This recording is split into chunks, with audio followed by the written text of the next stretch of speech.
Sejam bem-vindos à Nova Máquina do Tempo. Na sequência, vocês vão assistir uma entrevista com o professor Carlos Zacarias. Apenas na primeira parte da entrevista, estava acontecendo uma obra do lado de fora e aí tem um barulho de uma motosserra que atrapalha um pouco, mas acredito que fica completamente audível o som dele, do que ele está falando, do que eu estou falando, então vocês conseguem compreender perfeitamente, e é apenas na primeira parte. O resto da entrevista, as outras 3 partes, o som está tranquilo, está perfeito. Um outro recado é que eu vou permitir divergências e críticas nos comentários, mas se houverem ofensas ou ataques pessoais ou palavrões, eles não serão permitidos. Espero que vocês gostem bastante da entrevista e do diálogo que eu tive com o professor de História da UFBA, Carlos Zacarias. É isso aí, gente. Vejam o diálogo. Sejam bem-vindos à Nova Máquina do Tempo, canal que discute filosofia, política e ciência.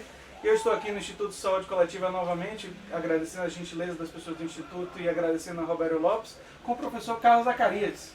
O primeiro entrevistado, o diálogo, com uma pessoa que efetivamente foi meu professor de sala de aula, né? Eu não tinha conversado. Apresentar brevemente o professor: ele é graduado em História pela Universidade Católica de Salvador, mestre em História pela Universidade Federal em 98 e doutor pela Universidade Federal de Pernambuco, e é um pesquisador de História Política, editor de revistas e coordenador de curso, e está aqui na Universidade Federal da Bahia, e foi como nós nos conhecemos, não foi, professor? Como o senhor foi meu professor. Exato, André, exato. Tive a oportunidade e prazer de conhecer como aluno na pós-graduação, né? Exatamente. Conhecer a sua pesquisa, inclusive.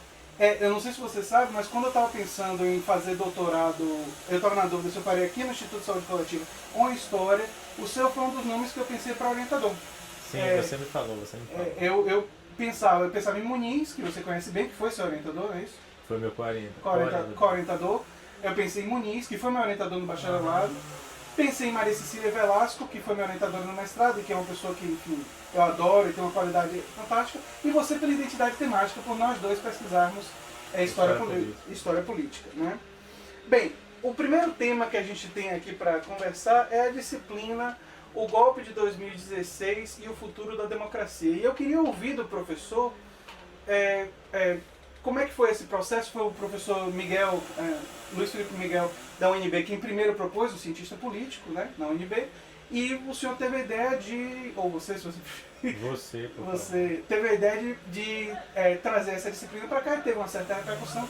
Queria que o senhor começasse contando um pouco dessa história. Pois é uma história de pouco mais de um mês, mas de tão intensa que tem sido, parece que tem muito mais, né? A gente que é historiador sabe como é que o tempo é relativo, né? Em todos os aspectos da vida, né? E para os historiadores o tempo é muito relativo. A gente está vivendo um tempo muito curto, que é o tempo da política, o tempo em que os acontecimentos se sucedem de maneira muito rápida. E a gente tem a impressão que quando não acontece nada, quando a gente acorda, é um tédio terrível, né? E não está acontecendo isso porque todo dia tem uma coisa nova. Então, como eu disse num dos meus últimos livros, de tédio não morreremos, né? A gente está muito dinâmico. O tempo da política é muito, muito rápido. E foi justamente por conta desses acontecimentos mais recentes que envolveram a polêmica em torno da criação dessa disciplina, que minha vida esteve dedicada nos últimos 45 dias intensos, né? Como você disse, a disciplina foi criada originalmente na UNB pelo professor Luiz Felipe Miguel, um tópico especial em ciência política. Uma disciplina, como o próprio Luiz Felipe Miguel dizia, uma disciplina corriqueira, não causaria nenhuma balbúrdia, né? Ia ficar como todas as disciplinas que nós temos, né? Restrita ao âmbito da universidade, ao âmbito dos alunos que se interessam, né? 30, 40... De repente, o ministro do governo golpista, o ministro da Educação, Mendonça Filho, veio a público dizer que ia acionar os órgãos controladores, fiscalizadores, para averiguar se a disciplina não feria nenhum princípio da administração pública. Aquela fala do ministro repercutiu muito mal, deu uma grande repercussão, porque não é comum que ministros e membros do alto escalão do governo façam ingerência, intervenham, ameacem professores porque estão oferecendo uma disciplina, né? Isso só pode acontecer porque nós estamos vivendo um tempo diferente, um tempo não ordinário da nossa normalidade democrática, pelo menos a normalidade democrática, do ponto de vista político, conquistada desde a Constituição de 88.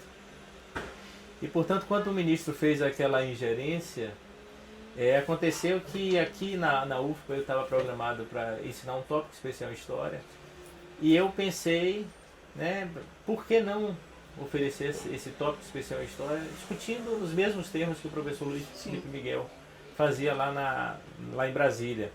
Obviamente que a minha iniciativa, a minha ideia, ela tinha um caráter político, né, porque entendendo o momento que nós estamos vivendo como um momento diferente do habitual, eu pensei que essa atitude política, né, era a atitude correta a ser tomada, era uma atitude que demonstraria solidariedade, que demonstraria o repúdio à atitude do ministro e demonstraria que nós aqui da UFPA, pelo menos inicialmente eu, né, estaria disposto a cumprir aquilo que está inscrito no artigo 207 da Constituição, que a universidade goza de autonomia científica, didático-pedagógica, né, e administrativa. E eu imediatamente pus no grupo de WhatsApp da minha linha de pesquisa, e logo outros 4 professores de História se associaram a esse projeto. No dia seguinte eu soube que havia mais gente interessada nisso, né, pensando isso. A professora Graça Druck, do Departamento de Sociologia, estava pensando nisso, e outras pessoas junto com ela estavam pensando também em fazer isso. Eu contactei com a professora Graça e a gente juntou logo os professores que estavam com esse propósito, e depois convidamos outros, e no final das contas 23 professores vieram se juntar a este projeto de oferecer a disciplina O Golpe de 2016 e o Futuro da Democracia no Brasil. Fantástico, a velocidade que houve adesão foi muito rápido, muito né? Rápido. Porque isso foi coisa de entre a sexta-feira, né, do final do semestre de 2017.2 e a segunda-feira. Na segunda-feira a gente já tinha visto quase todos os professores, né, já escalados, e a gente começou a pensar. Isso foi muito intenso porque na própria segunda-feira eu anunciei à tarde a criação da disciplina e veio uma onda de adesão, uma onda de simpatia, uma onda de saudações em torno dessa ideia, né? Porque aquilo que aconteceu na Bahia também aconteceu em outras partes do Brasil, ou seja, a manifestação do ministro terminou galvanizando um apoio nacional. 47 universidades. Nessa altura são 47. A gente dorme com 47, com 49. Eu acho que já ultrapassou. O 47 é o último número que eu tinha visto. Não posso escrever isso. Verá. Né? Já são em torno disso, 47, 50, no Brasil e no exterior, que oferecem a disciplina. E quando eu pus na internet, imaginei que ia ter uma repercussão, né? Mas não imaginei a proporção da repercussão, né? Então inicialmente foi uma repercussão muito positiva. Depois, impressionante, uma onda de ódio absurda se abateu sobre a minha página na rede social. Eu acompanhei até umas 9h da noite, e depois, por questões de saúde mental, eu deixei de acompanhar, porque era muita agressão, muito ataque, muita ameaça. E nós devemos até falar um pouco sobre isso. Primeiro, o equívoco de achar que é aparelhamento do PT, porque nem o senhor, nem eu, e agora vamos começar a deixar as coisas mais claras. Eu não sou filiado ao PT, não tenho filiação partidária, o senhor tem filiação a um outro partido. Sou do pessoal. Exatamente, e eu acredito que nós dois temos críticas ao PT porque nós estamos à esquerda do PT. Sim. Mas o fato da gente ter críticas ao PT não vai fazer a gente não reconhecer determinados processos quando é nossa visão, né? Isso, aquilo que a gente sempre apontou na história, na ciência política, na sociologia e no senso comum da esquerda brasileira, aquilo que se dizia assim, a esquerda nunca se une, né? Pelo menos agora nós estamos unidos em torno de alguma coisa. E quem fez essa unidade foi o ministro.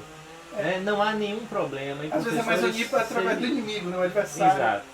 Lembrar da ditadura militar. Atacar a democracia, ameaçar a universidade, tentar ingerir sobre aquilo que os professores fazem na universidade é uma coisa de ditadura. E a própria universidade tem seus mecanismos de administração. Há um equívoco em pensar... De verificação, de fiscalização. De fiscalização para ver se essa disciplina pode ou não pode ser ofertada. A própria universidade tem os mecanismos dela. Né? Parte da noção de autonomia. Não é que a universidade possa propor qualquer coisa, mas é porque os mecanismos são internos e respeitados dentro da própria universidade. Isso, e o senso de responsabilidade do corpo docente de uma universidade pública no Brasil é enorme. Não quer dizer que não possa haver irresponsabilidades, mas é improvável que 23 professores se metam numa aventura irresponsável. É improvável que 47 instituições pelo Brasil todo se metam numa aventura irresponsável, né? Logo fomos atacados, taxados de petistas, como você está dizendo aqui, né? Quem me conhece sabe da minha trajetória de crítica ao PT, né? Eu sou filiado a um partido, não tem problema nenhum ser filiado ao partido, não tenho nenhuma vergonha disso. Né? Já fui filiado ao PT, já fui outrora do PT. Já fiz campanha para o PT também, mas, enfim, virei crítico por uma série de motivos. Como eu também, né? Entre os 23 professores, tem professores do PT, tem professores do PSOL, tem professores de outros partidos, tem professores de partido nenhum. Sem filiação nenhuma. A ciência não pressupõe a neutralidade, né? Ou a pretensão à neutralidade. Mesmo os pretensamente neutros são partidários também. Esse é um outro ponto fundamental. Uma das coisas que está por trás é essa visão meio... da ciência como algo que não tivesse nada a ver com posicionamento político. Quando, na verdade, a produção de conhecimento, principalmente nas ciências humanas, mas ela tem um posicionamento. E até em outras áreas científicas, você acaba tendo um determinado tipo de posicionamento. Então, é um grande equívoco que se tem até mesmo sobre a produção de conhecimento. Pretender que o produtor de conhecimento fosse necessariamente, enfim, apolítico, não existe isso. Não há neutralidade axiológica nem nas chamadas ciências duras, se dirá nas ciências humanas. As diferenças são enormes. A diferença que existe entre a forma como a gente pratica as nossas diferenças dentro da universidade e a forma como essas pessoas que quiseram impedir a nós de falarmos sobre o assunto que nós estamos falando, a diferença que há entre nós é que as nossas diferenças são resolvidas no âmbito da ciência, né? No âmbito das hipóteses articuladas com as evidências, né? A ciência se desenvolve dessa maneira. Então, a certa altura, uma hipótese ou uma tese se consagra. Nas ciências humanas não há aquilo que Thomas Kuhn dizia das ciências duras, né? Os paradigmas rivais, os paradigmas que se confrontam, né? E a revolução paradigmática derruba e destrói e põe por terra um paradigma para que outro... Porque enquanto nas ciências humanas múltiplos paradigmas podem, ou múltiplas formas de interpretar podem se manter, desde que elas se mantenham capazes de realizar explicações, de contribuições. Por isso que diferentes teorias do social podem se manter, né? Nós temos a manutenção da teoria marxista ao mesmo tempo que houve o weberianismo, a sociologia reflexiva de Bourdieu, outras teorias do social que existem e têm relevância e são... elas têm um elemento de concorrência no sentido de que buscam seduzir os pesquisadores, existe essa disputa acadêmica, mas... Uma disputa saudável, a ciência evolui e progride com essa disputa saudável, com amplo respeito. Né? Imagine você o quanto de papel e de tinta não foi gasto para derrubar a tese do outro. Mas derrubar a tese é derrubar literalmente a tese, né? Não é derrubar o outro. Né? Quando esses setores que são externos à universidade tentam não derrubar a tese do outro, mas derrubar o outro, impedindo, verificando, ameaçando, processando, é uma demonstração de desconhecimento de como a ciência evolui. Inclusive desconhecimento que dentro de uma sala de aula a obrigação do professor é permitir o contraditório. Então você não iria proibir a um aluno de, por exemplo, dizer que, olha, na minha opinião não houve o golpe, um argumento, por exemplo, que eu vejo recorrente. Legítimo. Não houve golpe porque foi dentro dos trâmites legais e tal. Esse é o argumento. Então, enfim, vamos discutir isso. E o espaço da disciplina seria o espaço para confrontar os argumentos. E não necessariamente as pessoas iriam mudar de opinião, as pessoas podem ter liberdade de manter suas convicções, melhorar o argumento, refinar. Até ser apresentado a múltiplos argumentos, iria permitir que os argumentos fossem refinados, tanto de um lado quanto do outro, enfim. Pois imagine quantos temas da história não são objetos de polêmicas acerbas, que de tempos em tempos ganham a emergência, né? As efemérides são cumpridoras desses papéis de trazer as polêmicas para o centro do universo historiográfico, né? Por exemplo, em relação a um tema tão caro à historiografia brasileira, tão caro à historiografia baiana, em que a UFPA é excelência, é o tema da escravidão. Quando nos anos 80 surgiu a nova historiografia da escravidão, né, um historiador baiano, o Jacó Gorenda, ele escreveu um livro importantíssimo como polêmica política, né, que tinha a legitimidade do lugar de onde ele falava, chamado Escravidão Reabilitada. O que Jacó Gorenda questionava é se aquela forma de apresentar a escravidão sem que a violência fosse o centro da abordagem não seria um ato de reabilitação da escravidão. né, da parte desses historiadores. Jacob Gorenda imputava a esses historiadores uma excessiva aproximação com as teses de Gilberto Freire, que nos anos 60 e 70 tinham sido refutadas pela Escola Sociológica de São Paulo. Né?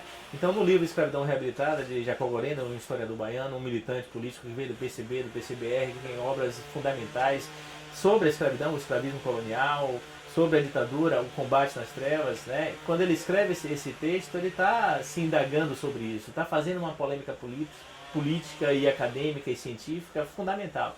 Né? 10, 20, 30 anos depois, a tese de Gorenda funciona como polêmica política. Como hipótese historiográfica, ela caiu, porque a nova historiografia da escravidão sustentou, né, aqueles argumentos todos. Não quer dizer que aquilo que eu estou dizendo aqui, que é uma derrota científica de Gorenda, não tenha produzido outros historiadores com um enorme valor, e não tenha produzido outros historiadores que concordam com a tese dele, não. Mas acontece que a nova historiografia da escravidão me parece ser a maior parte dos historiadores, a melhor forma de interpretar a historiografia da escravidão. Isso diz respeito a tantos outros temas, né? A Revolução de 30, né? A Proclamação da República, que foi um golpe, a Revolução de 30, que foi um golpe. Como é que a gente vai dizer que a Revolução de 30 não foi a Revolução de 30, se não indo além da aparência? Né? Porque na aparência a Revolução de 30 é um mero golpe.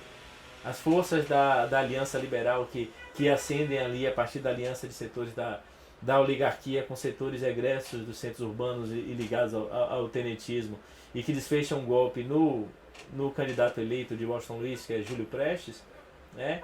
Ela, na aparência, consolida um golpe, mas na essência a historiografia confirmou a tese de que há um processo de revolução ali, né, que é o tipo de revolução que em outras partes do mundo tinha acontecido também, né, que se chama de revolução passiva. Né? O golpe de 64, idem. Né? Durante 21 anos se comemorava a Revolução Libertadora, a Revolução Democrática. Aí vem Dreyfus. Né? Aí vem René Armand Dreyfus, ainda no meio da ditadura, em 81, antes ainda que o civil assumisse, Sarney assumisse em 85, e dá aquela tese arrebatadora, né? Em 1964, a conquista do Estado. Né? Não quer dizer que as outras teses todas foram esquecidas, quer dizer que essa tese se afirma como uma tese que aspira à legitimidade de explicar aquele acontecimento, porque articula boas hipóteses com evidências robustas. Né? Então, assim, a ciência progride dessa forma. Se há quem discorde que houve um golpe em 2016, há de apresentar bons argumentos, boas hipóteses com evidências. Né? É uma evidência o fato de que o STF participa desse processo, de que a própria presidente deposta vai até o limite das suas possibilidades, se defender no Congresso. Né? Há evidências de que esse golpe não tem aquela dimensão de violência que houve no golpe de 64, isso são evidências fortes, e as pessoas que argumentam contra a tese do golpe dizem exatamente isso. Né?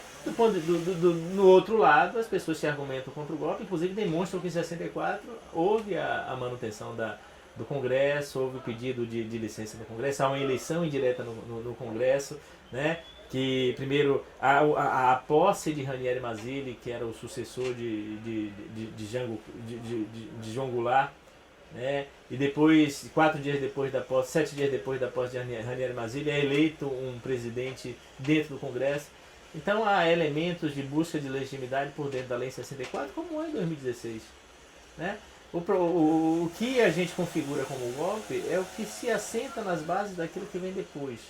Né? Daquilo que conforma, como foi em 64, né? Que conforma essa coalizão, né? Que tem um projeto político que é contrário ao projeto político que estava no poder, né? Pelo menos aquele projeto que tinha sido eleito em 2014, né? E esse projeto vai se afirmando na base de emendas constitucionais, de leis absolutamente impopulares. Esse é um primeiro argumento importante para deixar claro. Então, por uma margem pequena, mas Dilma foi eleita com um determinado projeto, e o projeto que se assumiu depois que ela foi deposta é um projeto radicalmente distinto, de perda de direito, de corte de direitos trabalhistas e tudo mais. Então pode-se dizer que houve um golpe no sentido de que houve uma troca do projeto político sem um processo eleitoral. Essa é uma forma de dizer que houve golpe. Um outro argumento que eu utilizo, a gente está entrando na... Me permite, André, essas questões que você está dizendo, elas são evidências que vão surgindo a posteriori. Como em relação ao 64, tantas evidências surgiram a posteriori, e até hoje surgem novas evidências sobre o que foi o golpe e a ditadura de 64 e 85. E aí, idem para 2016. Não significa, entretanto, que a gente precisa esperar 20, 30, 40, 50 anos para chamar as coisas pelo seu nome. E foi um golpe em 2016.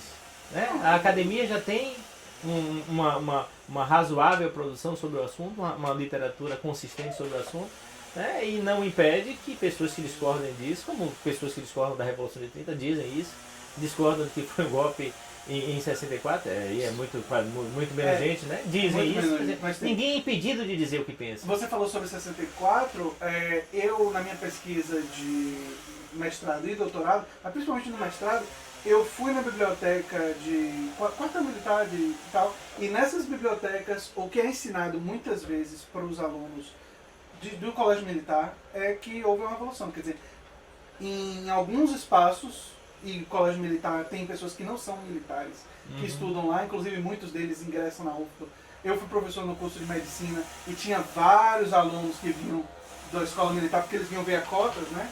Que consideravam um colégio público. E falavam revolução. E diziam que era quando a gente falava da história do SUS e tinha que falar do período da ditadura militar, né? E do golpe de 64, golpe civil militar, eles diziam, não, golpe foi uma revolução. E aí eu perguntei, de onde é que vocês viram isso?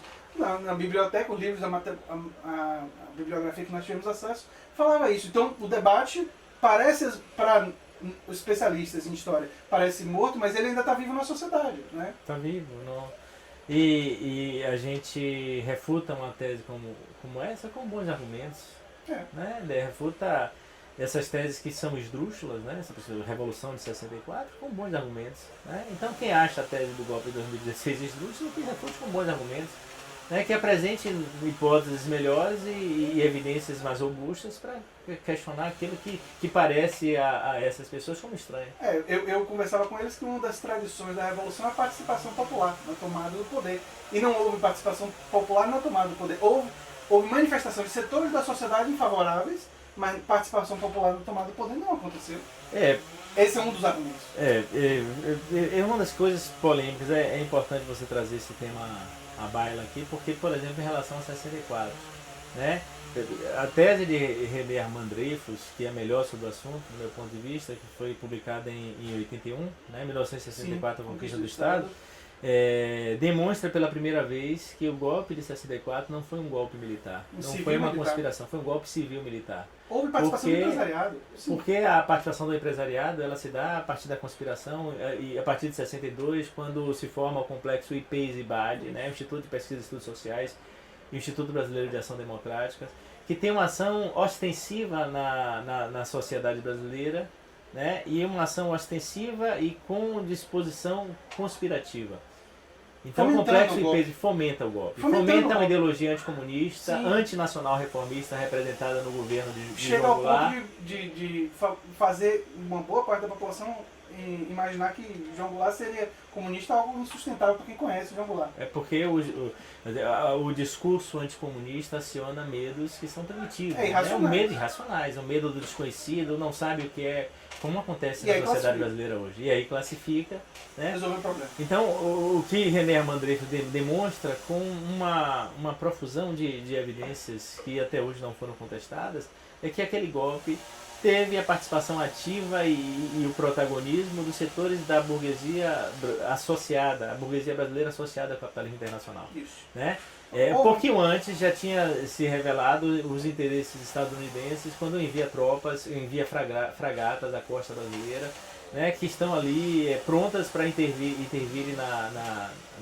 no golpe caso haja resistência. É chamada Operação Brother Sun. E é uma atuação americana não só no Brasil, houve boa parte da América Latina. Pela América Latina e em vários países os Estados Unidos interferiu e ajudou a derrubar algumas lideranças eleitas democraticamente para colocar os seus ditadores. Isso aconteceu várias vezes, não foi uma vez ou duas. Era o modus operandi dos norte-americanos na época, né? Sim. Bem documentado. E aí, muito bem documentado hoje, né? Inclusive com várias... O Henry Kissinger conhecido... Eu acho ele um criminoso de guerra, mas... Pois é conhecido por fomentar golpes em boa parte da América Latina. né? E depois de, não disse com essas palavras, né? Mas depois reconheceu, admitiu a dimensão conspirativa da atuação dos interesses norte-americanos em boa parte desses países da América Latina, inclusive o Brasil. Então veja, o René Armand Dreyfus lança luz sobre esse elemento, né? no seu livro fabuloso, e depois a gente incorpora essa ideia de que houve um golpe civil-militar, né? A forma como a ditadura se configura já há diferenças, né? Já menos consenso quanto ao fato se houve uma ditadura civil-militar ou uma ditadura simplesmente militar, né? Por exemplo, quando há o AI-5 em dezembro de 68, né, os militares parecem que se livram do peso morto que os civis representam. Os setores civis que tinham apoiado o golpe se afastam. Do meu ponto de vista, eu acho que a ditadura pode ser entendida muito mais como uma ditadura bonapartista, militar. Do setor militar. Era quem mandava efetivamente.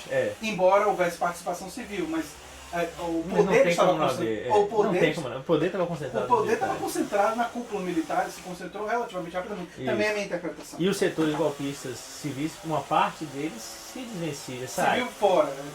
Agora, a parte dessa polêmica, essa outra parte que você falou sobre o apoio ao golpe da parte dos civis, que se vê aqui e que se vê lá, sim, né?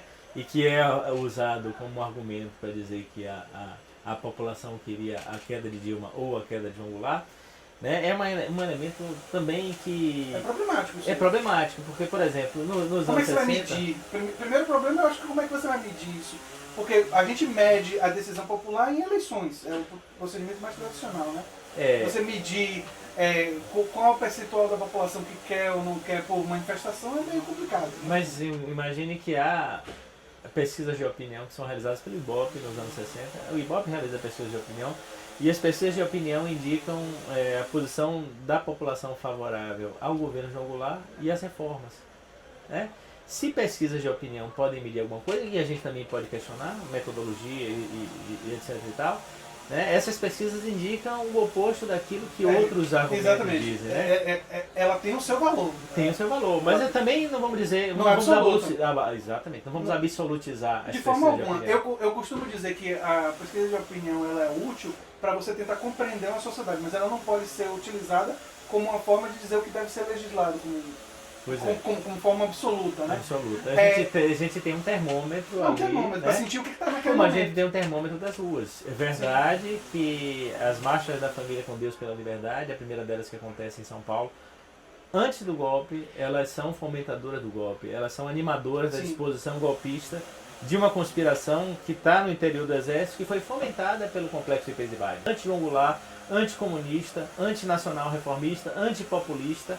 E essa propaganda tem um efeito nas Forças Armadas, em setores do empresariado. O que René Armand Dreyfus diz ali é que quando o complexo de Ipês-Ibae é criado, o empresariado brasileiro estava disposto a criar uma consciência de classe para si. Era dizer assim, até o momento nós sustentamos economicamente esse país, mas não dirigimos esse país. Agora nós queremos dirigir esse país. Então eles conspiram, né? Inclusive tinha, especialmente no IPES, essa disposição conspirativa, quer dizer, há elementos que não são abertos, que não são dados a conhecer do grande público, né, que são clandestinos, que funcionam na clandestinidade. Para fazer um paralelo, parece que a Fiesp e algumas forças agora também querem mandar. Exato, para mais ou menos parecido. Tem alguns paralelos. Alguns paralelos, E como, então, a Marcha da Família com Deus pela Liberdade existe porque houve essa ação da propaganda anticomunista no interior das classes médias, nos meios femininos, né? No sindicalismo pelego e nas Forças Armadas. E agora existe a histeria com relação ao marxismo cultural e agora há uma ação não se conhece no Brasil de hoje algo parecido com o Ipês-Ibae de lá. Não. Né? Pelo menos não agora. Pode ser que amanhã a gente descubra alguma coisa do tipo. Mas não se conhece. Não obstante, a gente não pode dizer que uma ação de desestabilização proposital não foi desencadeada. Especialmente a partir de 2013, quando os governos petistas se mostraram incapazes de entregar a paz social, que pelo menos sustentava esses governos até aqui.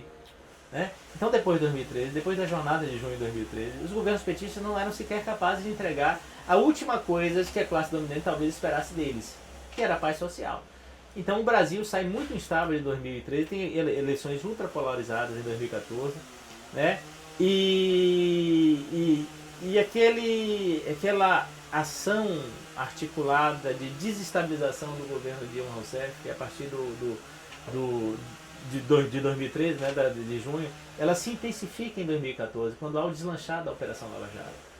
Então isso, claro, fomenta em setores da população e rui as bases de sustentação do governo. Né? Quer dizer, o petismo já tinha muita dificuldade em funcionar, né, com as políticas que praticava. Não estava unificado com a esquerda por causa de ter abandonado a coisa do projeto das direitos sociais universais, quer dizer, ele passou por um processo de transformação que se tornou neodesenvolvimentista, não estava mais apoiando com tanta força um processo de universalização da saúde, da educação e tal, e aí se fragilizou com relação aos setores da esquerda que apostavam nisso. Então ele ficou fragilizado dos dois lados, ficou difícil sustentar. E isso piora ainda mais, quando o segundo governo de Dilma, já no primeiro ano, mostra que veio. É uma política de arroxo, uma política de corte, uma política de ataque, né, que não tinha havido nessa extensão nos 3 outros governos petistas. O último de Dilma e os 2 de Lula. Na verdade, nessa extensão, não. Estava cedendo mais à pressão do grande capital. Né? Cedendo a pressão, tentando resolver o problema da crise econômica que finalmente tinha chegado ao Brasil. Aquela marolinha tinha se transformado num imenso tsunami. Né? E esse tsunami cobrou um preço alto. Então o governo de Dilma Rousseff, que tinha praticado no seu primeiro mandato uma gestão da economia brasileira anticíclica, né? Ele adere à política cíclica, né? Põe para dirigir a economia do Brasil simplesmente um banqueiro, o Joaquim Levy. Associado. Né? Então a base que já vinha fazendo, a base que vinha se destruindo, né, do petismo histórico, ela desaparece essencialmente a partir de 2015, no início do segundo mandato de Dilma. Né? Então o PT, sem a capacidade de articular sua base social mais antiga, né, que já vinha se afastando do petismo, e em 2015 se afasta ainda mais, e agora perdendo o apoio de setores das classes dominantes, de frações da burguesia, que apoiaram o PT não porque morressem de amor pelo PT, mas porque não foram capazes de formular um projeto delas próprias. Né? Em 2015 a gente vê um processo de desestabilização intencional dos meios de comunicação de massa, da Fiesp, né? E culmina em 2016 com o golpe de abril de 2016, que é um golpe com características parecidas com o de 64. Mas dizer que é parecido não é dizer que é a mesma coisa. Não há tropas na rua, não há essa dimensão de violência, não se cria imediatamente um estado de exceção. Eu sou muito cauteloso em chamar esse momento que nós estamos vivendo de estado de exceção. Né? Mas nós estamos caminhando para uma fase os de riscos parecem existir, exatamente. Os riscos existem. E o autoritarismo também está muito vigente. Eu vou dar um corte agora para o primeiro segmento, mas a gente continua conversando com isso, a gente não precisa totalmente mudar de tema, até porque existe uma conexão entre a discussão sobre o golpe de 2016 e a questão do avanço do neoliberalismo. Então existe uma conexão. Então isso fica para o nosso segundo segmento da nossa conversa. Eu quero de novo agradecer ao professor Carlos Zacarias e nós vamos fazer um corte aqui. Sejam bem-vindos à Nova Máquina do Tempo, canal que discute política, filosofia e ciência. Estou aqui com o professor Carlos Zacarias para continuar nesse segundo momento, segundo segmento, a nossa conversa. E eu queria a gente arrematar a discussão sobre o golpe. Né? Todo o problema que eles tiveram com a disciplina foi justamente a palavra golpe, porque existe esse debate se houve ou não houve.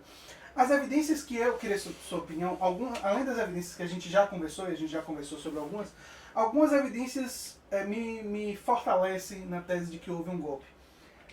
Eu não vejo a questão do golpe como uma única evidência. São várias evidências que acumuladas indicam nessa direção, na interpretação de que houve um golpe.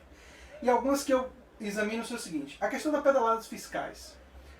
Pedaladas fiscais, se eu não me engano, 2 semanas depois do impeachment, o governo deixou de ser crime de responsabilidade, ele retirou. Essa para mim é uma evidência poderosíssima, porque se fosse uma coisa séria o suficiente para você justificar a retirada da pessoa que está no cargo executivo mais poderoso do país, que é a presidência da República, você nunca poderia retirar isso como um crime de responsabilidade. É claro que essa evidência não é única, mas me parece uma evidência robusta. Uma outra evidência, prefeituras e governadores de estado, claro que em uma escala menor, realizam algo semelhante às pedaladas fiscais com frequência, e algumas pessoas dizem assim, mas aí você está justificando um crime pelo outro. Mas o fato de ser realizado, ser sabido que é realizado, e não desembocar em processos e tal, significa que há um entendimento entre as pessoas do meio que isso não é algo grave ou significativo o suficiente para justificar a remoção de um representante do povo, seja na prefeitura, seja no governo. Se houvesse o interesse de transformar a pedalada fiscal em um crime de responsabilidade, eu penso assim, teria que haver um processo dentro do Congresso, um projeto de lei dizer isso aqui não pode, e a partir deste momento, quem realizar pode ser retirado. Até você ter isso e ter esse entendimento, me parece complicado. Agora, me parece que o que a justificativa subliminar pro golpe era fundamentalmente o fato de que o entorno de Dilma, embora em relação a ela não tenha sido provado nada, ela inclusive responde em liberdade, não foi condenada, não teve processo pessoal contra ela, mas a justificativa subliminar, ou seja, uma coisa que está como se estivesse no pano de fundo, é o fato de que no entorno do governo, dentro do PT, do PSDB, em vários outros partidos, tiveram muitas pessoas que foram condenadas. A Lava Jato meio que pegou essas pessoas. Então, as pessoas... Ficou uma percepção que ela estava sendo afastada por um processo que atingiu outras pessoas, quando, na verdade, a justificativa que foi utilizada para retirar ela em si foi muito frágil, do ponto de vista, no meu ponto de vista, tanto jurídico quanto levando em conta os antecedentes. Quando você olha os antecedentes, me parece frágil, né? Essa é a minha percepção. Repito, eu não sou petista, tenho muitas críticas ao PT, vocês devem ter visto já em alguns vídeos meus, né, que eu acho que o PT ele aceitou muito dinheiro do empresariado e isso levou ele a tentar fazer uma política de composição. Mas enfim, é o que eu penso. Queria ouvir você um pouco sobre isso. Eu queria acrescentar essas duas evidências que você levanta, outras duas. Né? A primeira delas, relacionadas a alguma coisa que você falou aí, mas é bom enfatizar, Dilma não é condenada. Não. Dilma é afastada e não fica inelegível. Né? Quando o Collor foi impeachmentado em 92, ele fica inelegível. E não há nenhum questionamento sobre a inelegibilidade de Collor. Porque havia o reconhecimento de que ele havia praticado crimes e aqueles crimes eram plenamente passíveis de punição e a condenação Sim. da inegibilidade dele. Sim, né? claro. Então, Dilma não fica inelegível depois. Dilma mantém os direitos políticos dela, são preservados. Ela poderia ser candidata a presidente da República. Né? Se quisesse, se o PT quisesse, se ela quisesse, ela poderia ser candidata a presidente da República. Esse é um elemento, né, que prova que o golpe foi desfechado, no final das contas, com algum acordo envergonhado da cúpula golpista ali, de que não podiam ir ao limite. E se fosse porque eles ficariam vulneráveis depois. Eles não poderiam ir no limite com relação a ela, porque se eles fazem isso, depois eles próprios têm costas curtas, né? Casa de vidro. Estariam vulneráveis eles próprios a esse mesmo ataque. Tanto que depois o crime proscrito, né? Enfim, proscrito da legislação brasileira. Não há mais o crime de pedalada fiscal, ou pelo menos um crime dessa natureza não imputa a perda do mandato. Né? Ele já saiu. E que é subjetivo, né? O que está na lei não é objetivamente assegurado que vai ser assim, que vai dar nisso. Né? Tanto é que tem a discussão, tem os advogados para isso, né? E o segundo elemento que eu acrescentaria às suas duas evidências é a prisão de Lula. Não é concebível que num Estado democrático de direito um processo caminhe com tal celeridade como nenhum outro processo caminha e culmine na prisão daquele que é apontado em todas as pesquisas como candidato preferencial a suceder o presidente golpista Michel Temer. Quer dizer, Lula é condenado sem que provas robustas tenham sido demonstradas contra o crime que ele praticou. Não há a demonstração de que o triplex é de Lula. Não está no nome dele, ele não dormiu lá. a família dele não esteve lá. Não há prova de que esse crime tenha sido praticado. Então a condução de Lula à prisão é uma demonstração de que o golpe não poderia se consumar sem impedir aquele que governou o Brasil por 8 anos de voltar. Né? Ou seja, essa é uma demonstração que se acrescenta a todas as evidências que foram apontadas aqui, que nós já temos em relação ao golpe, que confirma que os golpistas estavam dispostos, estão e permanecem dispostos a impedir que aquilo que ele chama de populismo volte a governar o Brasil. Né? Em diversas circunstâncias nós vimos aí, inclusive das Forças Armadas, do Judiciário, da imprensa, né? Articulando palavras que diziam que o populismo não podia voltar a dirigir o Brasil. Quer dizer, quem tem que decidir o que é quem vai dirigir o Brasil, que projeto vai dirigir o Brasil, é a população brasileira, são os eleitores. Né? Esse é um acordo que funciona nas democracias. É bom dizer, André, que democracia ela não é só eleitoral. Claro. Né? O Brasil tem um déficit de democracia em tantos terrenos, é um déficit secular, gigantesco. Vem desde a escravidão, a falta da reforma agrária, a lei de terras de 1850. O período mais longo sem ter uma ruptura violenta foi justamente de 89, 90 até agora, recentemente. Na história brasileira, nós predominantemente temos regimes autoritários. E a nossa tradição autoritária e patrimonialista desde sempre. E você tem razão, uma tradição como essa, você não acaba com a Constituição Cidadã. Quer dizer, a Constituição Cidadã não pega a história toda do Brasil e diz, não, agora nós temos um país... Ela avança porque ela sinaliza um projeto de Estado de bem-estar social. Ela tem como proposta... Era o acordo possível naquele 80, momento, né? Mas o Estado brasileiro, as instituições brasileiras carregam o autoritarismo e o patrimonialismo que é histórico delas, que está no jeito delas funcionarem e serem até os dias de hoje, enfim. Nós, como historiadores, sabemos também que os tempos são distintos de um plano para outro, né? Na política, os tempos são curtos, você pode mudar o regime de um dia para o outro, mas a cultura não muda. A cultura demora mais. A mentalidade não muda. Demora mais. Então nós temos uma classe dominante e todos percebemos isso agora, mais do que em outros momentos. Temos uma classe dominante que tem traços que vêm da escravidão. Aquela cena de algumas semanas atrás de um produtor rural chicoteando um militante do MST é uma coisa absurda, é uma coisa de um simbolismo, né? De um simbolismo que remete a nós todos à escravidão. Então, e as expressões que os críticos utilizam, os críticos do golpe utilizam, assim, a Casa Grande e tal, a nossa cultura está carregada desse germe de elitismo, né? A dimensão bacharelesca que Machado de Assis apontava lá atrás, né? Ele está carregado na nossa tradição senhorial, né? Do doutor, né? O próprio Gilberto Freire, que é um autor conservador, apontava essa dimensão, né? Do doutor, do lugar que ele ocupa, né? Do papel que ele cumpre. Então esses doutores, esses bacharéis, esses senhores que ficaram durante algum tempo, e para me referir ao último período, né, mas podia me referir a outros períodos em que projetos, não digo populares, mas mais próximos das demandas históricas das classes subalternas no Brasil estiveram em voga, né, no período de Getúlio Vargas, ou segundo governo de Vargas especialmente, né, o período de João Goulart, o período de Lula. Isso que aparece na nossa história como uma ameaça, né? É violenta, né? Primeiro é o acanhamento, é o recolhimento desses setores todos.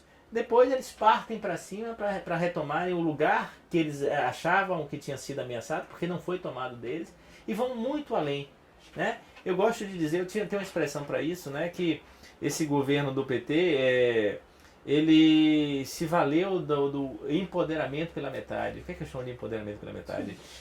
Os setores que supostamente foram empoderados, mulheres, negros, setores LGBTs, né, setores da classe trabalhadora, foram empoderados muito mais na expectativa do que objetivamente empoderados. Né? Não pode haver um empoderamento de fato se as mulheres, os negros, os LGBTs, especialmente a classe trabalhadora, não conduzem, não dirigem o país. Então o PT, quando entra no governo, ele acena com essa perspectiva de empoderamento e cria uma expectativa na parte daqueles setores que estão historicamente excluídos e que vão se empoderar. Essa expectativa põe esses setores em movimento. Esses setores vêm para a rua, né? Quer dizer, esses setores que já vêm em movimento em uma outra dimensão se animam muito mais e vêm para a rua. Quando não se empoderam de fato, e quando começam a perder, é o que o golpe está caracterizando, esses setores que avançaram um pouco, eles retroagem ao ponto em que eles tinham perdido e retroagem muito mais. Então essa é a dimensão da ofensiva conservadora que a gente tem lá, que tem no Brasil hoje. A ofensiva conservadora se dá em diversos planos. Né? Tem aspectos que a gente viu há 5, 6, 10 anos atrás e que se fôssemos ver agora, né? As pessoas que se empoderaram, que adquiriram visibilidade, estariam mortas. Hoje as pessoas que de alguma maneira questionam o status quo estão ameaçadas. Né? Se nós falamos no bloco anterior, se nós não estamos no estado de exceção, nós estamos caminhando a passo largo para isso. Nós tivemos uma vereadora o episódio executada. de Marielle, eu tenho um vídeo sobre isso, sobre o episódio de a execução da vereadora Marielle Franco, e eu analiso nesse vídeo o que me deixou mais estarrecido, que foram as reações à morte dela. Porque quando aconteceu a morte, eu imaginava, talvez de forma meio ingênua, que o fato da gente ter uma tradição cristã fizesse com que as pessoas dessem assim uma certa pausa no grau de hostilidade. E eu percebi que não. Não tem negócio de pausa, não. E houveram pessoas inventando que ela estava metida com comando vermelho, não sei, um monte de mentiras.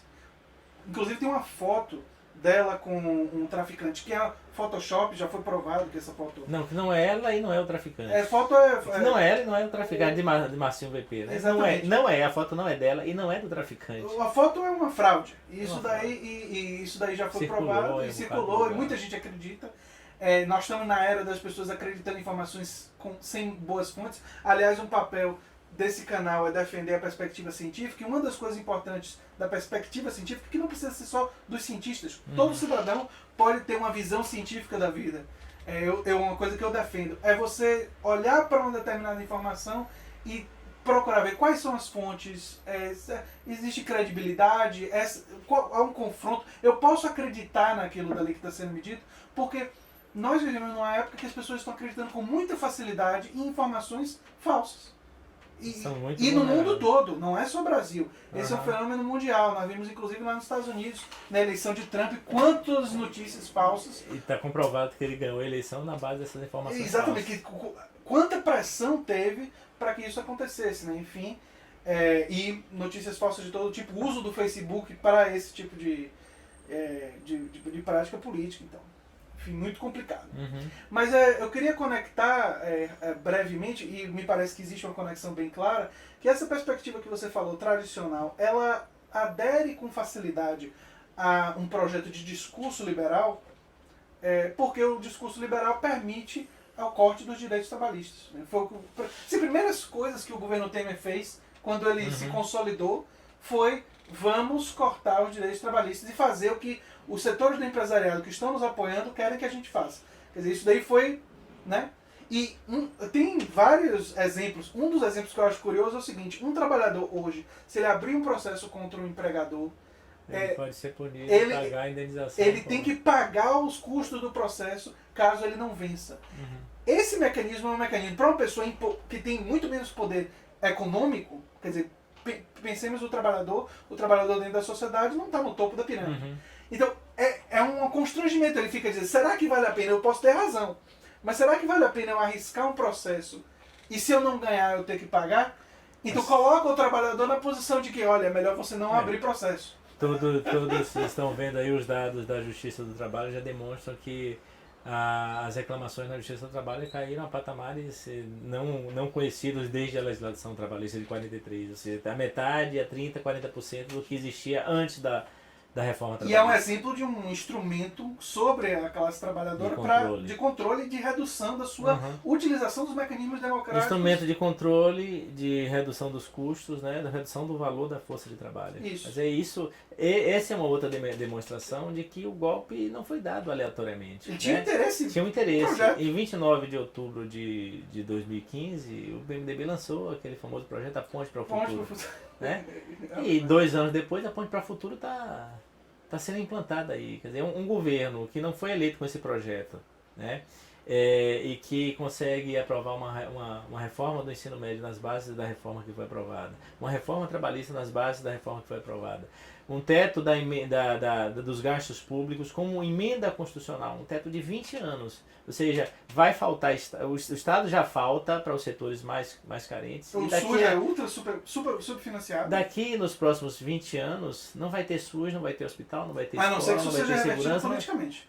A não ser que seja revertida, a não ser que essa PEC dos gastos públicos seja revogada. Né? É o que se espera. Né? Um governo que almejou e tentou, infelizmente não conseguiu, uma reforma da Previdência que ia acabar com a Previdência Pública no Brasil.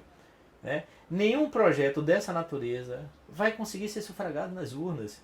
Ninguém que diga isso, né, de alto e bom som, eu vou fazer isso, vai ser eleito. Ninguém.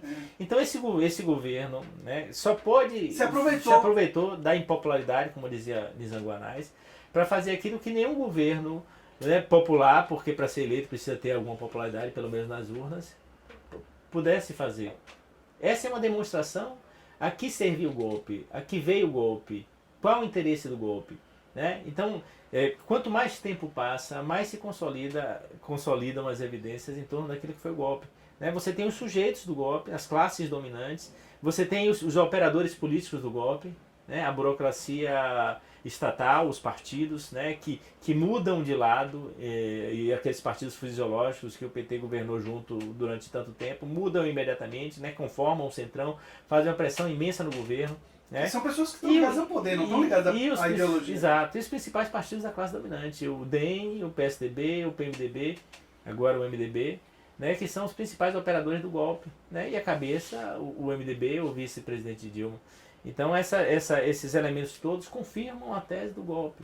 Né? Porque o golpe não foi dado por acaso, não foi dado aleatoriamente, ele conformou um setor da sociedade brasileira, ele produz uma ruptura com aquilo que estava estabelecido e que vinha sendo cumprido desde a Constituição de 88, desde a primeira eleição em 89.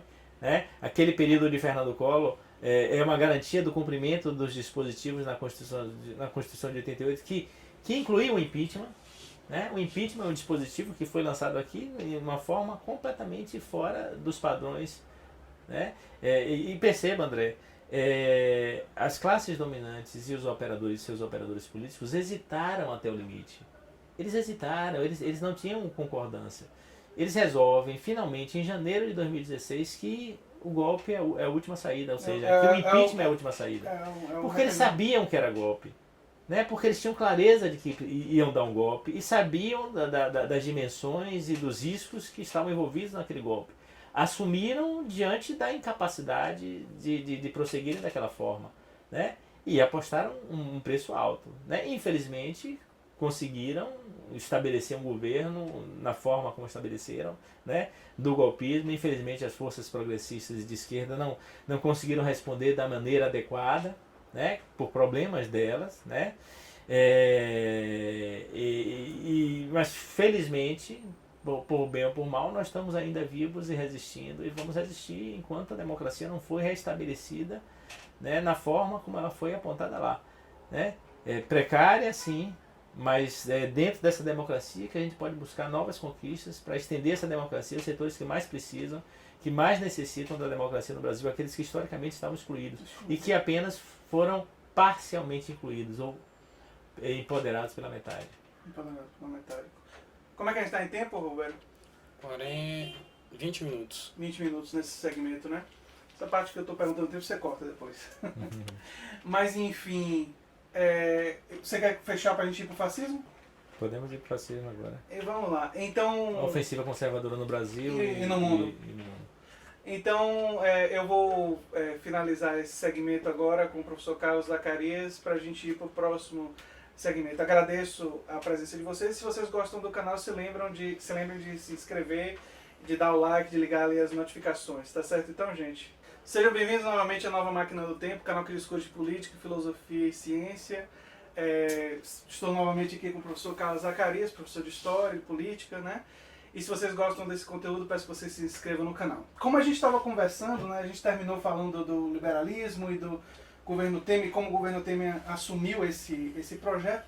Mas uma outra coisa que me preocupa em termos globais, eu tenho colocado vídeos sobre o avanço do fascismo no canal, é uma coisa que está me preocupando, é porque nós vemos na França Le Pen quase ameaçou, né, chegou a ser a segunda mais votada, uma Macron ganhou, mas ela foi a segunda mais votada. Trump virou o presidente dos Estados Unidos. Embora eu não considere Trump fascista, me parece que o discurso dele tem claros elementos do fascismo e ele foi apoiado por segmentos efetivamente fascismo, embora assim, o grosso do apoio dele fosse a direita cristã, os que eu chamo de neoconservadores, mas embora o grosso fosse esse apoio, você tinha um segmento ali de 10% talvez do grupo de apoio dele que eram pessoas alinhadas com uma perspectiva que tem muitos elementos fascistas. E ele discursou muitas vezes para esse público, né? Dizendo que a xenofobia é clara. Mexicanos são estupradores, criminosos e alguns são boas pessoas. Esse tipo de discurso é um discurso que tem elementos fascistas, né? Ou protofascistas, como alguns comentadores chamam. Nós tivemos nos países da Dinamarca e na Suécia crescimento de partidos neofascistas. E aqui no Brasil nós temos um fenômeno que envolve um político, né, o Bolsonaro, que também guarda alguns desses elementos, né? E aí eu fico pensando, quais seriam as causas para isso? No caso dos Estados Unidos, eu não acho que as causas sejam todas iguais, mas no caso dos Estados Unidos e no caso de alguns outros países, me parece que uma das causas tem a ver com o fato de que, e tem uma coisa em comum, em Estados Unidos, França e Brasil. Essa é a sensação que eu tenho. Os partidos de esquerda, ou que deveriam ser de esquerda, o Partido Democrata é centro-direita, na minha opinião. Mas eles fizeram alianças com o grande negócio, com o grande capital, e eles se fragilizaram na sua base, que seria mais tradicional. O centro-direita também tem problemas nesses países em se assumir, por exemplo, completamente contra a imigração e tal. Então o que acontece é que o fascismo pega alguma questão, nos Estados Unidos foi imigração, na França foi imigração, aqui no Brasil a questão é segurança pública, mas pega alguma questão assim que existe uma fragilidade na sociedade em lidar e usa dessa questão para defender um projeto autoritário, um projeto centralizador de poder. E aí consegue uma certa viabilidade eleitoral. Primeiro eu queria saber suas opiniões sobre o que está acontecendo no mundo e no Brasil e essa onda de lideranças autoritárias, lideranças que têm um antimarxismo extremo, característico do fascismo, né? Trump, Le Pen, o próprio Bolsonaro. Bolsonaro falou, não só elogiou o Ustra, o torturador, mas disse que o erro da ditadura militar foi que torturou e não matou, devia ter matado mais. Típico do antimarxismo, ultra-antimarxismo. Típico do fascismo, né? A xenofobia, porque a sociedade está em decadência e o problema é o outro, é o gay, é o judeu, é o imigrante, também o cigano, né? Então, todas essas são características clássicas do fascismo.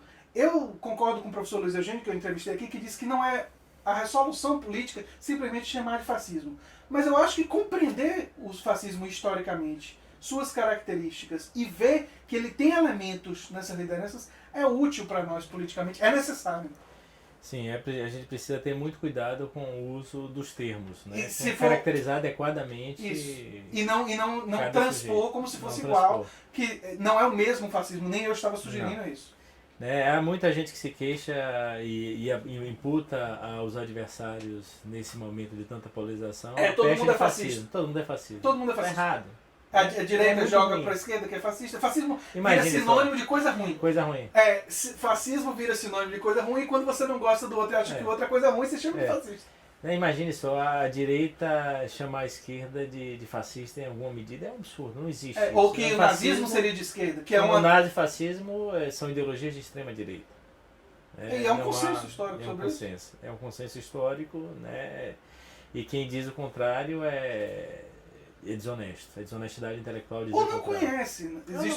Existem Os ignorantes. Tem isso. Mas assim, é preciso a gente caracterizar com muito cuidado, né? Não é todo mundo que é racista, que é LGBTfóbico, que é machista e que odeia os comunistas que é fascista. Claro que não. Né? Não é. Se fosse assim, a gente não andava nas ruas, porque a gente estaria cercado, não subia elevador do prédio que a gente mora, a gente não... Porque o que tem? E a maioria dos apoiadores de Bolsonaro, a gente não pode chamar eles de fascistas, embora eu acho que tenha lá o seu segmento. Assim como no caso de Você Trump, conhece alguém que apoia Bolsonaro? Eu também conheço alguém. Não posso chamar os que apoiam Bolsonaro que estão ao meu redor de fascistas. lógico que não. Mas há disposições fascistas aí. Sim, né? E existem motivos... motivações que podem conduzir essas pessoas à base do fascismo. Exatamente. Né? Porque ou o fascismo, ultranacionalismo, uma coisa assim. como fenômeno histórico situado na Alemanha e na Itália, ao contrário, primeiro na Itália e depois na Alemanha, o nazifascismo não se reproduziu de maneira igual em nenhuma parte Nenhum lugar do mundo. Não se pode dizer, entretanto, que não tenha havido aqui, ali e acolá protofascismos. O próprio governo de Getúlio Vargas, entre 37 e 43, né? Se quiserem até 45, mas 43, quando ele flexiona, era protofascista. Inclusive, a dificuldade de entrar na guerra tem a ver até com um elemento de assim, a proximidade com algumas das ideias. Sim, exatamente. Conhecida a simpatia de Getúlio e de membros do seu governo para com o fascismo. Existiam membros do governo de Getúlio que exibiam várias características que a gente poderia chamar de Eurico Gaspar Dutra, Góes Monteiro, né, que são os elementos mais pró-fascistas dentro do governo de Getúlio, que foram derrotados num dado momento do desenvolvimento daquele governo, como foram derrotados disposições fascistas em várias partes do mundo. A derrota dessas disposições fascistas, enquanto existiu o fascismo histórico, né, e que conforma no entorno dos projetos originais de fascismo que há na Itália e na Alemanha, uma espécie de fascismo genérico, não significa que o fascismo desaparece no mundo. A derrota do fascismo histórico na Itália e na Alemanha não significa que o fascismo não pode reaparecer. Não significa que o fascismo vai aparecer da mesma forma, vai ser exatamente igual. Inclusive o fascismo francês hoje tem algumas características um pouco diferentes. Sem dúvida. E na própria época, em Portugal, o governo de Salazar, o governo de Francisco Franco que era na Espanha, muito semelhante ao... Enfim. Né? Na Grécia você tem, na Polônia você tem. Então você tem... Os protofascistas dentro do nosso regime de ditadura militar que nós tivemos. Você tem disposições, você tem elementos. Né? Há pensadores, o Theodor Adorno, o Humberto Eco mais recentemente, que procuraram caracterizar a presença do fascismo em sociedades insuspeitas de conter fascismo. Né? O Humberto Eco, nos anos 90, profere aquela famosa conferência que ele chama o fascismo eterno. Né? Alguns elementos para a gente identificar o fascismo. Esses elementos taxonômicos, classificatórios, são sempre muito difíceis da gente aplicar, ainda mais nós historiadores. Nós gostamos de ver a coisa no processo. Né? E no processo, sem negligenciar esses elementos classificatórios que o Humberto Eco aponta, né, para dizer como é que a gente caracteriza o fascismo, e que Adorno já tinha dito lá, né? O nacionalismo exacerbado, o anticomunismo, né? Presença de xenofobia como outro xenofobia, né? O temor da proletarização. E tem um outro que eu acho interessante, que é a ideia de que a sociedade está decadente moralmente, ou alguma coisa assim. Existe uma decadência moral e que há necessidade de um retorno às tradições e de uma força. Veja que o que você está falando, o que eu estou falando aqui, se encaixa em muitos lugares. Isso, não é exclusivo. Não pode ser visto como um fator único para você botar um rótulo ali. Exatamente. Um rótulo ali. Não serve para isso. Por isso que os historiadores têm muitas reservas em utilizar elementos taxonômicos para poder fazer a caracterização. E o outro grau de reserva é porque existem características fortes, específicas do fascismo italiano e do nazifascismo, que, como você bem disse, nunca se reproduziram em lugar nenhum. Então, há um medo do historiador de as pessoas acharem que é anacronismo você pegar o fascismo de lá e colocar aqui. Por isso que eu diria que a gente tem que ou falar em protofascismo, como o senhor mesmo falou, ou falar em características do fascismo. Elementos que têm em comum. Quer dizer, existe um contínuo aí que não se apaga de uma hora para outra. Isso. Mas se a gente tem que tomar o cuidado, e a gente está tendo essas reservas todas aqui para caracterizar o fascismo e os fascistas, não quer dizer que essa categoria não seja aplicável em lugar nenhum. Né? Você falou bem. a Marine Le Pen, o discurso de Trump. Né? Você veja, Trump sempre foi apresentado pela mídia corporativa no Brasil como o bilionário Trump. Quer dizer, o bilionário não é um lugar político. Ser bilionário não coloca ele na direita ou na esquerda. É impressionante. George Soros também é bilionário. Pois é impressionante como para a mídia corporativa e o principal veículo de comunicação no Brasil, não há extrema-direita nos Estados Unidos, como não há extrema-direita no Brasil. Percebam que o principal veículo de comunicação no Brasil não chama nenhum candidato de extrema-direita. Embora eles saibam, obviamente, que tem candidato de extrema-direita. E a extrema-direita de Trump, como a extrema-direita de Bolsonaro aqui, tem tendências fascistas. Sim. Né? Como você disse. Tendências fascistas. Essas tendências fascistas, elas estão crescendo, estão sendo hoje uma ameaça real. Né? Então, se a gente tem que ter reserva, não se pode chamar todo mundo de fascista, a gente não pode ignorar que há um crescimento dessas tendências que pode conformar uma disposição fascista na sociedade brasileira. Exatamente, eu concordo muito. E desculpe, há grupos efetivamente que estão caminhando para o fascismo. Sim. Quando se organizam de maneira agressiva, quando se organizam de maneira que dão a entender que pode se transformar em milícias. Quando mobilizam o ódio. Porque são pessoas, grupos que efetivamente não acreditam na democracia. Não tem nenhuma crença na democracia, não tem nada de liberais. Às vezes o liberal livre está no nome, mas esses grupos têm disposições fascistas. Diga-se de passagem, boa parte dos liberais clássicos, né, estudados, aí celebrados por aqueles que pedem mais Mises e menos Marx, admitiram o caminho de governos ao autoritarismo se a democracia, na forma como eles concebiam, tivesse ameaçada. É uma característica do liberalismo, não só no Brasil, mas no mundo. No Brasil ainda mais, né? Por conta desse déficit histórico. André, é preciso a gente dizer uma coisa. O fascismo, se ele surge, e ele está surgindo, mas se ele se empodera, se ele assume a sua feição no Brasil, ele há de ser uma das coisas mais violentas que se encontrou na história.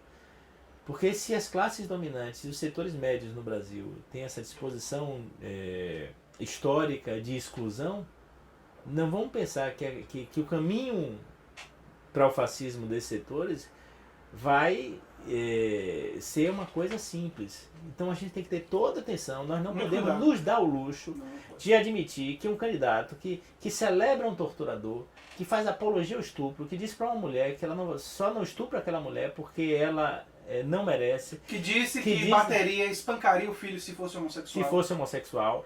Que vai fazer um discurso na sociedade hebraica e se referindo aos negros quilombola, os trata como animais, né? Medindo por arrobas, que não servem nem para procriar. Quer dizer, um candidato que pleiteia ser o chefe da executiva do Brasil, que não devia ter o direito de ser candidato, porque ele comete crimes, porque ele cometeu crimes, inclusive crimes que estão sendo investigados agora. Nós não podemos dar o luxo de desdenhar do potencial desse candidato, pelas forças que ele mobiliza e o ódio que ele começa a atrair no entorno de si. É possível que uma parte substancial dos votos dele migre imediatamente para outros. Né? Porque é claro que é uma candidatura que em princípio tem pés de barro. Né?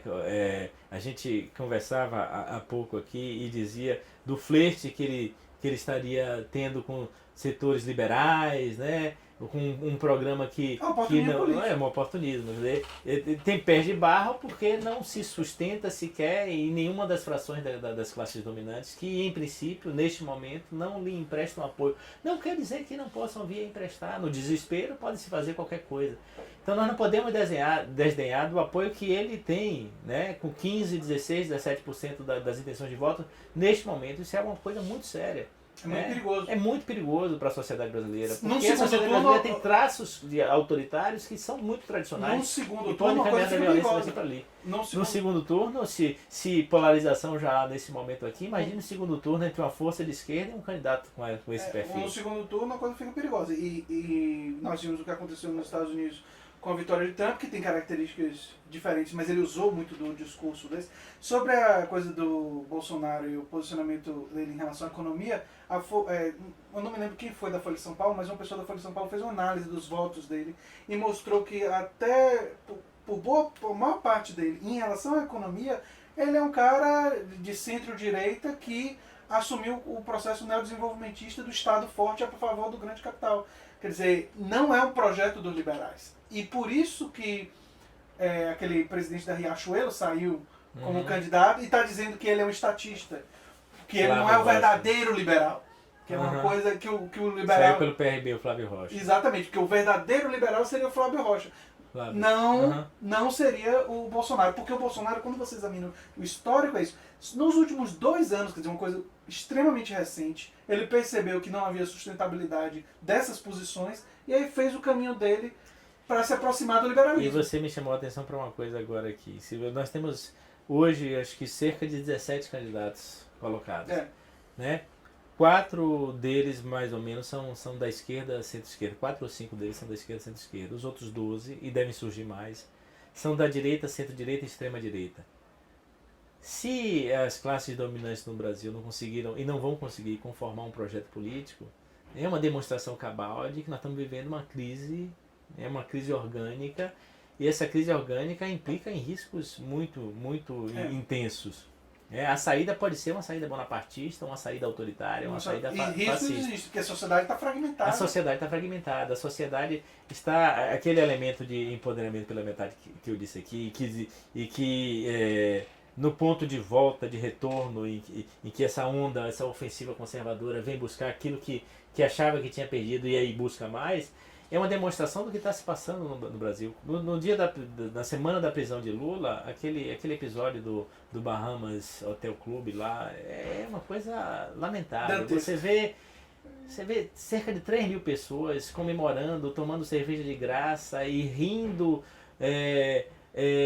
com aquela cena bizarra. Uma cena que me remeteu, eu voltei a assistir porque escrevi um artigo no jornal, meu último artigo no Jornal à Tarde, que eu botei o título, É Fascismo Estúpido. É fascismo estúpido. Me referindo a esse fato, né? Eu voltei a assistir porque eu me lembrei de Saló ou Os 120 Dias de Sodoma, de Pier Paolo Pasolini. Né? Eu tinha assistido, não sei se no final dos anos 80 e início dos anos 90, o filme. E é um filme perturbador, um filme que provoca, me deu ânsia de vômito, né? Que é aquele episódio da República Social Italiana, quando a Itália é libertada pelas tropas aliadas e o norte da Itália fica sob comando de grupos fascistas. Na história, na casa de campo, um grupo de fascistas captura jovens e vão utilizar aqueles jovens para práticas sexuais as mais perversas. Né? E eu assisti também depois, né, O Ovo da Serpente. Então quando eu vi aquela cena e aquele ser abjeto bolinando uma mulher seminua, né, uma trabalhadora na casa de prostituição dele, e depois quando ele dá entrevista e diz que vai para Brasília, transformar Brasília num puteiro, né, aquele mesmo sujeito que disse que ia dar 1 mês de cerveja de graça se Lula fosse morto na prisão, eu disse assim, o que é que está faltando para a gente transpor essa última barreira, né, e chegarmos a uma sociedade fascista, efetivamente. Porque isso é um dispositivo quando as pessoas vão lá e tomam cerveja de graça e as pessoas que foram entrevistadas lá no entorno disseram, não, eu estou aqui só por causa da cerveja. Não se pode admitir que uma coisa dessa aconteça sobre os nossos narizes e a gente não seja capaz de se indignar. Nós estamos perdendo a capacidade de se indignar, porque claro que entre aquelas 3 mil pessoas que estavam lá, nem todos apoiam ele, mas admitir que aquilo é possível sem se indignar, sem ligar, apontar, não ligar, olhar para achar como normal. Normal, nós estamos caminhando para uma fronteira perigosíssima. E tem muita gente, é aquela coisa que eu falei, gente dizendo, não estou nem aí para Marielle, que bom que Marielle morreu. E comparando, né, porque Marielle foi morta e teve essa comoção, e por que a policial de Santa Catarina foi morta em Natal. Mostra um grau de desumanidade dessas pessoas que me assustou. Eu fiquei muito assustado. Eu vi no YouTube. Agora que eu tô com essa coisa do canal no YouTube, eu acompanho. Eu acho que uma parte da minha obrigação por estar na plataforma é conhecer.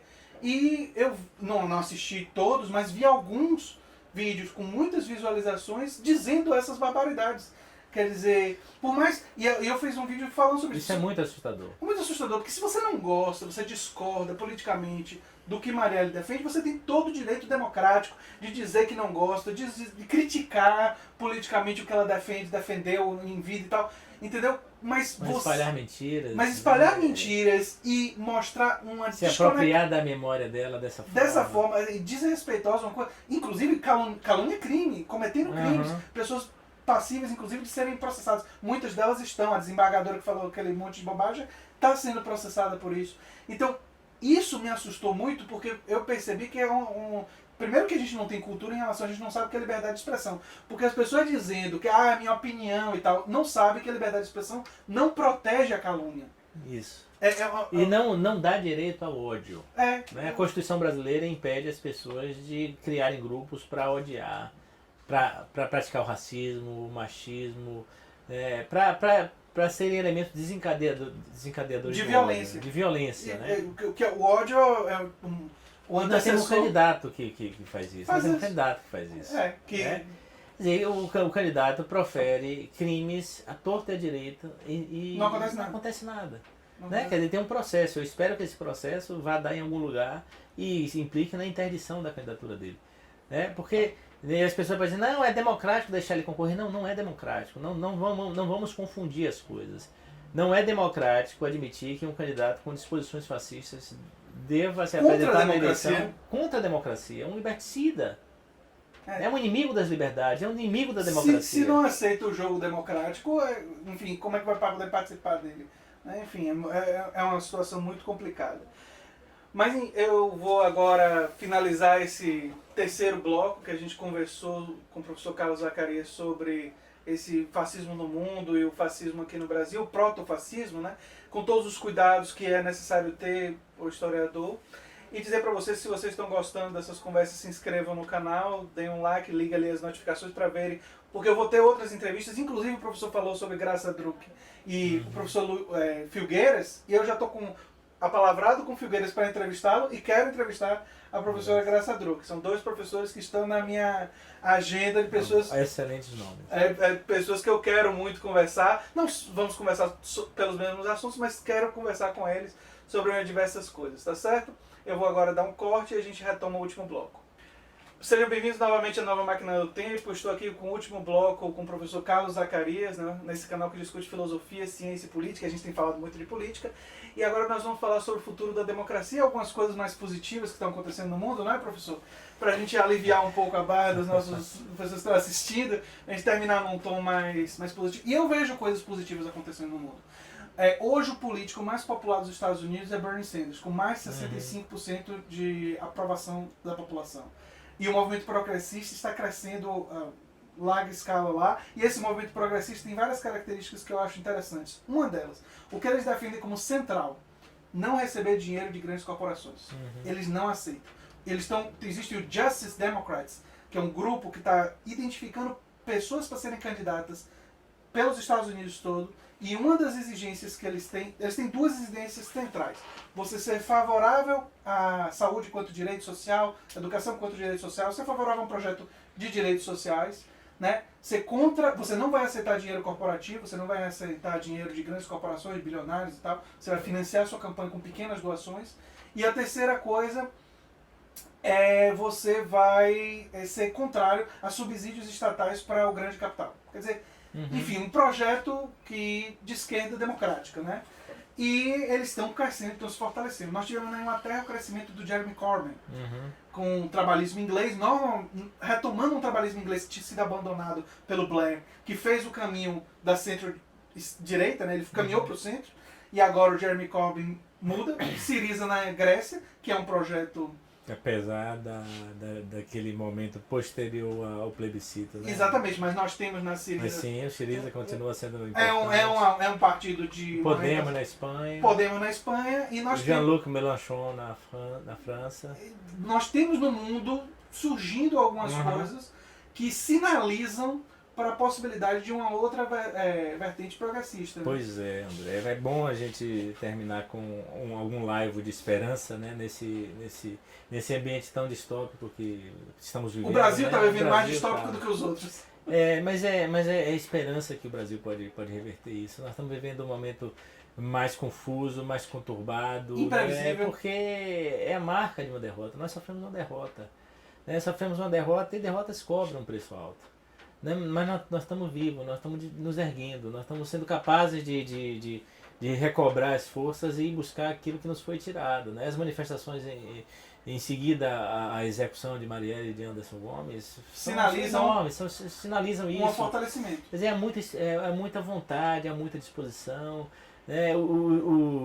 A derrota que cobra um preço não esgotou as forças. Nós temos aí o MST, o MTST, nós temos candidaturas novas, né, aí colocadas, né, especialmente a de Guilherme Boulos, que é uma figura que vem do MTST, que é uma figura que está sendo candidato pela primeira vez pelo PSOL, né, que tem uma força, que tem uma capacidade incrível de aglutinação. A própria Manuela Dávila do PCdoB, o PCdoB pela primeira vez se descolando da base do PT e apresentando essa alternativa. Né?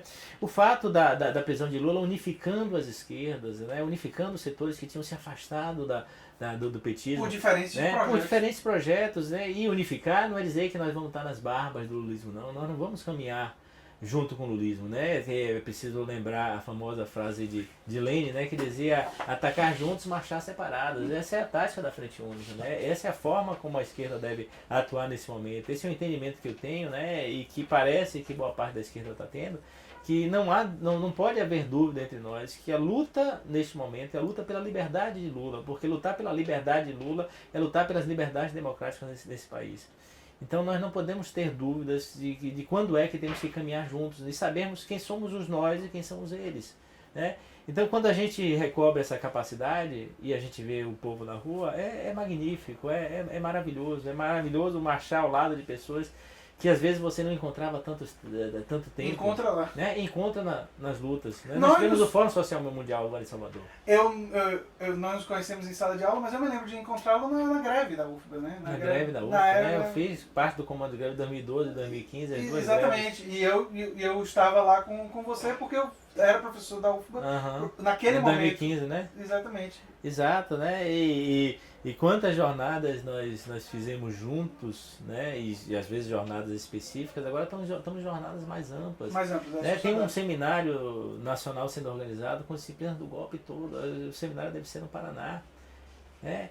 Então a gente tem essa disposição que dá um alento, que dá esperança para a gente, que a gente pode recobrar, né? E esses elementos todos também no mundo são demonstração. Recentemente nos Estados Unidos, os jovens saíram às ruas para protestar contra o armamento. Isso. Né? E contra aquela maluquice que é a ideia de Trump de armar os professores. Só falando rapidamente sobre armamento para mim é uma questão central que mostra um problema. Nós estamos falando do futuro da democracia e um problema central da democracia no mundo de hoje. Para mim, a questão do armamento nos Estados Unidos mostra melhor do que quase qualquer outro exemplo, que é o seguinte. A gente falou sobre pesquisas de opinião, que elas não podem ser absolutas, mas existem várias que apontam que entre 88% a 93%, 94% da população americana defende a seguinte coisa, que deve haver checagem de antecedentes criminais antes de venda de armas de fogo. Maior controle armas de fogo, inclusive em shows de armas. Porque o grande problema lá nos Estados Unidos, um dos grandes problemas em relação a armas, é que se você for um show de armas e você é cidadão americano, você pode comprar arma sem nenhum tipo de checagem dentro do show. No centro de convenções de lá, por exemplo, e você compra a arma sem nenhum tipo de checagem. Massivamente, a população americana é a favor dessa checagem. É contra essa facilidade. Prática, essa facilidade. E essa lei federal, que obriga os estados a fazer isso, não existe. Aí vem a pergunta óbvia. Por que essa lei federal não existe? Essa lei federal não existe porque existe uma organização chamada NRA e existem outras organizações da indústria armamentista que colocam milhões e milhões de dólares, em bilhões até, nas campanhas Congresso. E nas estruturas, e tem um programa de empregos interno dentro do Estado americano que envolve grandes investimentos e contratos que impede esse tipo de proposta, porque isso não é nem discutido. Então, isso levou alguns estudiosos de Princeton que fizeram um grande estudo sobre a democracia, que eu vou fazer um vídeo sobre isso no meu canal, a dizer que nos Estados Unidos nós temos uma democracia institucional e uma oligarquia de prática, real. Ou seja, na prática, o regime é oligárquico, porque as eleições são compradas, mas nós temos mecanismos democráticos em funcionamento. Isso não sou eu que estou dizendo, não. Foram estudiosos lá na Universidade de Princeton que fizeram um estudo bastante longo sobre isso. Benjamin Page é um deles. Então, o futuro da democracia, eu acho que o que é necessário enfrentar, e por isso que eu comecei com o exemplo do Bernie Sanders, é que nós temos que lutar para a esquerda não aceite dinheiro das grandes corporações e que diga que financiamento privado. O financiamento privado não pode incluir dinheiro de grandes corporações. E mesmo cidadãos como eu e como você, temos que ter uma contribuição com limites. Você não pode dar mais do que R$300 para a campanha, você não pode dar mais do que R$500 para... Algum tipo de limite tem que existir, pode ser até o salário mínimo. Você não pode dar mais do que um salário mínimo para uma campanha. Não sei qual deve ser o limite, mas essa discussão, esse debate é necessário. É uma bandeira que eu encampo. Isso, e o financiamento privado sempre foi no Brasil uma fonte de corrupção e existiu esses anos todos, desde a Constituição de 88, a base da corrupção. A base da corrupção. E todo mundo sabia disso e ninguém apontou. Todos os partidos se envolveram com isso, quase todos. Né? É preciso isentar o PSOL, o PSTU, o PCO e o PCB, que são os 4 partidos que não tiveram nenhum envolvimento nesses escândalos de financiamento privado.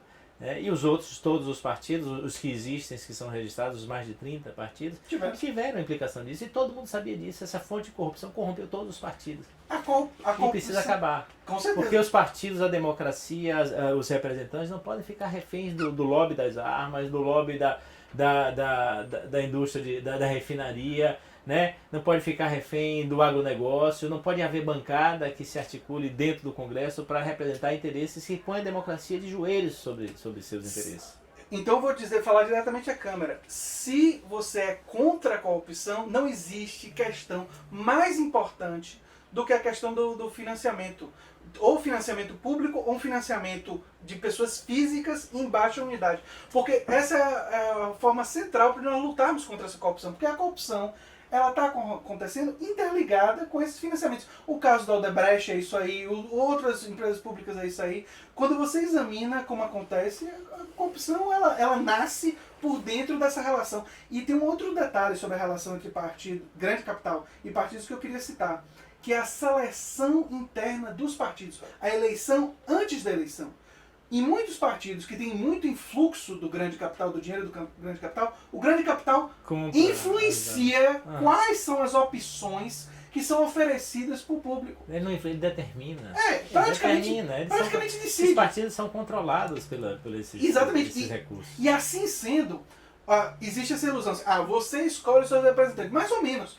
Porque você escolhe os representantes que são nos cargos executivos, principalmente nos cargos executivos, os que foram pré-selecionados pelos partidos. E os partidos grandes, a maioria deles, praticamente todos os partidos grandes, têm um processo interno de seleção no qual ou o grande capital decide, ou o grande capital tem uma enorme influência em qual vai ser o candidato. Normalmente um candidato que aceita dinheiro do grande capital. Porque o candidato que disser, como Bernie Sanders disse lá nos Estados Unidos, não aceito, é muito difícil ele conseguir ser candidato. Então, se você quer lutar contra a corrupção e quer lutar por uma democracia efetiva e não oligárquica, como é a avaliação que é o que existe lá nos Estados Unidos, eu acho essa questão central.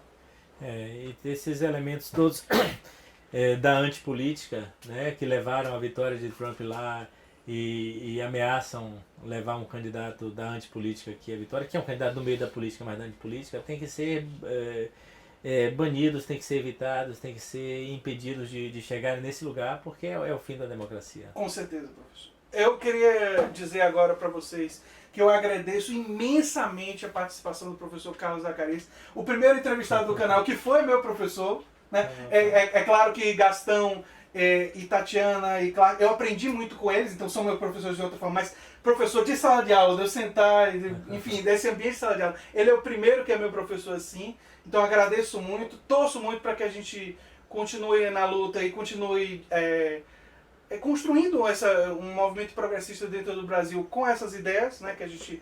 O meu canal, como eu já disse desde o início, não é um canal que pretende ser neutro, ele tem um posicionamento político que eu venho explicando, eu chamo de libertário de esquerda, mas vou elencar mais detalhes. E se você gostou dessa conversa, peço que você se inscreva no canal, ligue as notificações, porque ainda vamos ter muitas outras conversas com grandes figuras, especialistas, e também quero futuramente entrevistar e conversar pessoas do povo. Uma ideia do nosso projeto é ter especialistas em diferentes áreas e trabalhadores e outras pessoas que vão trazer uma perspectiva única em várias questões que são importantes para o nosso país e para o mundo. É isso aí, gente. Muito obrigado, professor. Obrigado, André. Sucesso ao canal.